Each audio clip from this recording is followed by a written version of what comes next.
राज्यों का गठन भाषाई आधार पर किया जा सकता है, तो जनता को उसकी भाषा में न्याय क्यों नहीं प्रदान किया जा सकता?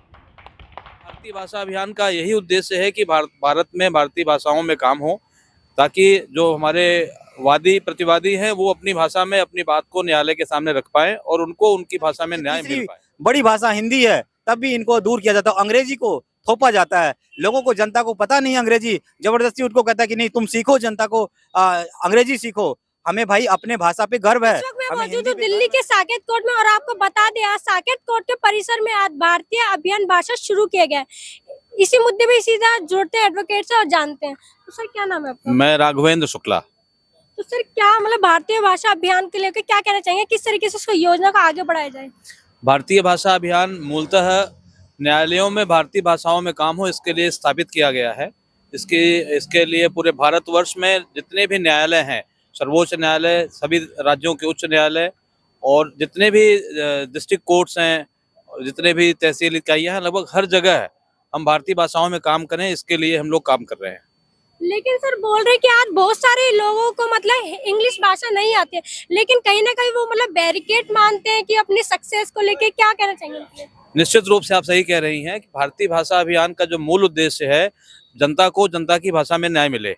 अभी क्या है कि जनता जो न्यायालय में कंज्यूमर की तरह से आती है, उसकी भाषा अंग्रेजी नहीं होती है, परंतु उसको अपने बात को रखने के लिए अधिवक्ता या किसी दूसरे ऐसे व्यक्ति को पकड़ना पड़ता है जिसको अंग्रेजी आती हो।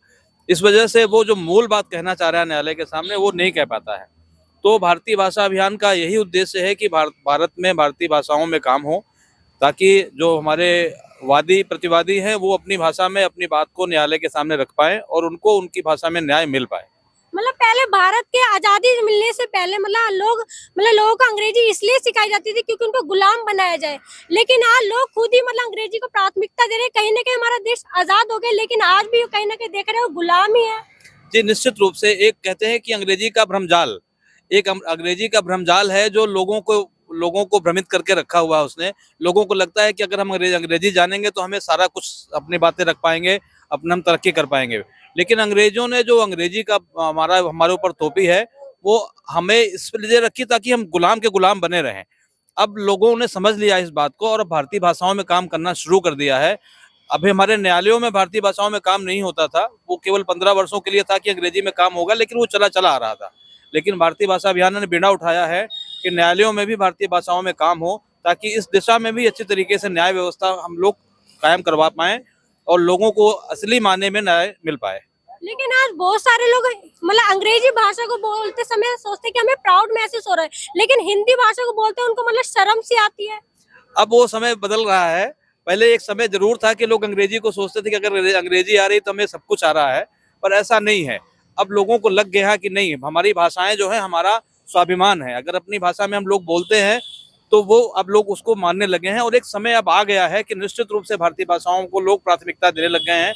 अपने घर में अपने बच्चों से अपनी अपनी मातृभाषा में बात करने लग गए हैं। उनकी पहचान उनकी भाषा से होती है, इसलिए लोग भाषाओं को प्राथमिकता देने लग गए हैं। हाँ, कुछ एक वर्ग है जो अंग्रेजी में काम करने की कोशिश करता है और करना चाहता है, पर वो भी भ्रम धीरे धीरे टूट रहा है। अब हम लोग अभियान के माध्यम से लोगों को जागरूक कर रहे हैं ताकि भारतीय भाषाओं में लोग काम करना शुरू कर दें। तो सर क्या कहना चाहेंगे, भारतीय भाषा अभियान मतलब शुरू किया गया है तो क्या कहना चाहेंगे? मैं तो सर की बात से 100% सहमत हूँ कि भारत की जनता को जनता की भाषा में न्याय मिलना चाहिए। और हमारे माननीय श्री नरेंद्र मोदी जी ने, जो हमारे प्रधानमंत्री है माननीय, उन्होंने भी, और माननीय श्री राष्ट्रपति जी ने भी कहा है कि भारत की जनता को भारत की भाषा में न्याय मिलना चाहिए। और जैसे कि दिल्ली हमारी हिंदी स्पीकिंग स्टेट है, यहाँ हिंदी सबसे ज्यादा बोली जाती है, तो यहाँ पे जो कोर्ट में अंग्रेजी में कार्रवाई होती है तो जनता को तो समझ ही नहीं आता कि क्या चल रहा है कोर्ट में। तो हमारा ये कहना है कि जनता को जनता की भाषा में न्याय मिले, जनता को समझ में आए कि कोर्ट में क्या कार्रवाई चल रही है, ताकि जिसको न्याय मिल रहा है उसको पता ही नहीं चल रहा है क्या मिल रहा है, क्या चल रहा है। कोर्ट में मतलब भारतीय भाषा अभियान शुरू किया गया है, लेकिन कोर्ट के अंदर ही मतलब प्राथमिकता दी जाती है अंग्रेजी को ज्यादा। बिल्कुल बिल्कुल। तो हम चाहते हैं कि जो ऑफिशियल्स वर्क होते हैं, जो कोर्ट कचहरी में जो काम होते हैं, वो रीजनल लैंग्वेजेस में काम हो। दिल्ली में है तो हिंदी में कार्रवाई होनी चाहिए, क्योंकि दुनिया की तीसरी सबसे बोली जाने वाली भाषा है हिंदी, तब भी इसको दरकिनार किया जाता है, इग्नोर किया जाता है। तो देख के बड़ा दुख होता है हमें कि इतनी बड़ी भाषा, दुनिया की सबसे तीसरी बड़ी भाषा हिंदी है, तब भी इनको दूर किया जाता है, अंग्रेजी को थोपा जाता है। लोगों को, जनता को पता नहीं अंग्रेजी, जबरदस्ती उनको कहता है कि नहीं तुम सीखो, जनता को अंग्रेजी सीखो। हमें भाई अपने भाषा पे गर्व है, हमें हिंदी पे गर्व है। हम अपने जितने भी पंजाब में पंजाबी हो, तमिल में तमिल हो, तेलुगु हो, तो जहाँ की जो भाषाएं हैं उन पे काम होना चाहिए। हम अंग्रेजी का विरोध भी नहीं कर रहे, लेकिन हम कोर्ट से यही चाहते हैं कि हमारा वॉलंटरी हो, स्वेच्छा से हो, जिसको जो जहाँ की स्टेट है वहाँ जिसकी जो मातृभाषा है उसमें उसका काम हो, तो उससे जनता को जनता की भाषा में न्याय मिलेगी।